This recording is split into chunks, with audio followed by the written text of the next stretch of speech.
Magandang umaga mga kapatid. Welcome sa ating unang episode ng Debosyon para sa Kababaihan.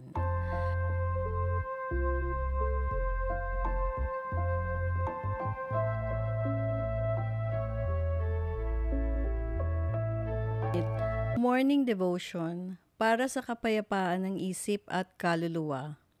Ako si Lynn at salamat dahil sinimulan mo ang iyong araw kasama ang salita ng Diyos. Ngayong araw, pag-uusapan natin ang isang napapanahong tema, proteksyon at kaligtasan sa panahon ng lindol. Isang paalala na sa gitna ng pagyanig, may matatag tayong sandigan, ang Diyos.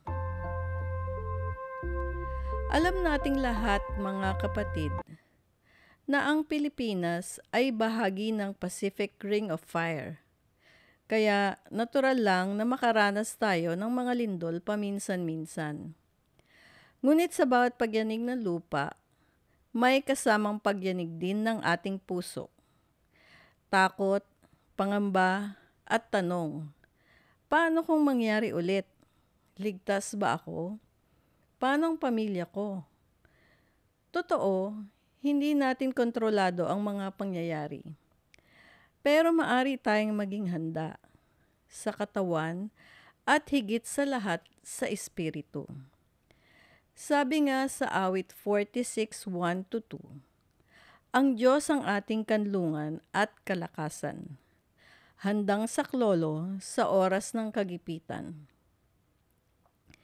Kaya't hindi tayo matatakot kahit mayanig ang lupa. Kahit yumanig ang mundo, may matatag tayong batong sandigan. Naalala ko ang kwento ng isang babae sa Davao, si Aling Tessie. Noong nagkaroon ng malakas na lindol, mag-isa siyang nasa bahay. Natakot siya. Pero naalala niya ang sinabi ng pastor nila. Kapag natakot ka, manalangin ka at huminga ng malalim. Kaya ginawa niya yon. Habang gumagalaw ang sahig, pumikit siya at paulit-ulit niyang sinabi, Panginoon, Ikaw ang aking kaligtasan. Pagkatapos ng lindol, ligtas siya. At alam mo, ang una niyang ginawa, lumabas siya para tumulong sa kapitbahay. Dala ang tubig at dasal. Sa gitna ng panganib, naging daluyan siya ng pag-asa. Ganyan din tayo. Hindi lang tayo tinatawag na ligtas, kundi tagapagbigay ng lakas sa iba. Ngayong umaga, anyayahan kitang saglit na manahimik. Huminga tayo ng malalim. At sabay nating sabihin, Panginoon, Ikaw ang aking kanlungan.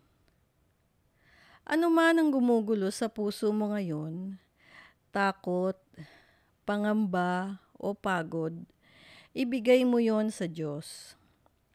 Sabi sa Isaiah 41:10, huwag kang matakot sapagkat ako'y kasama mo. Huwag kang manghina sapagkat ako ang iyong Diyos.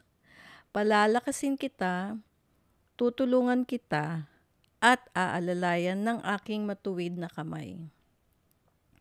Hindi tayo nag-iisa. Ang proteksyon ng Diyos ay higit pa sa anumang helmet o pader. Ito ay kapayapaan sa puso.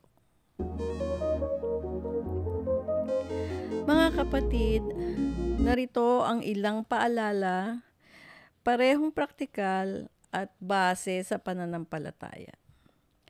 Number 1, maging handa.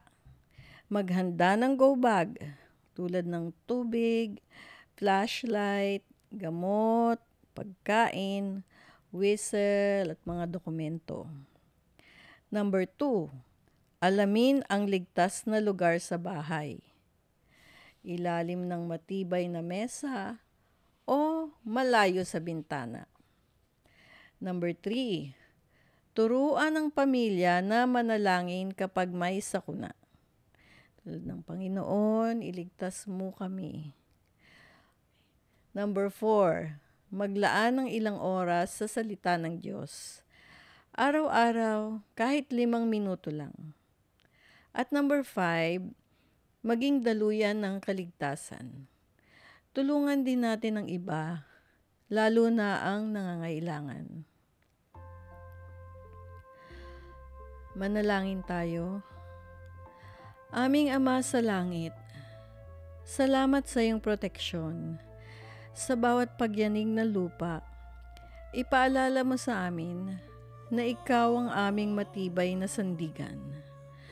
Balutin mo ng kapayapaan ang aming puso at gawing matatag ang aming pananampalataya. Ingatan mo ang aming pamilya, aming tahanan, at lahat ng aming mahal sa buhay. Naway sa bawat pagsubok, makilala ka namin bilang aming Diyos na nagmamahal at nag-iingat. Sa ngalan ni Jesus, Amen. Salamat sa pagsama sa ating unang episode ng Debosyon para sa Kababaihan.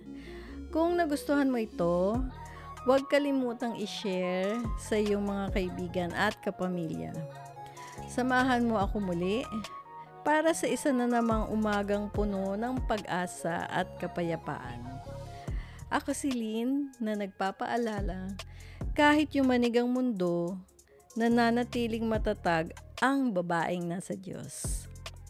Magandang umaga at pagpalain ka ng Panginoon.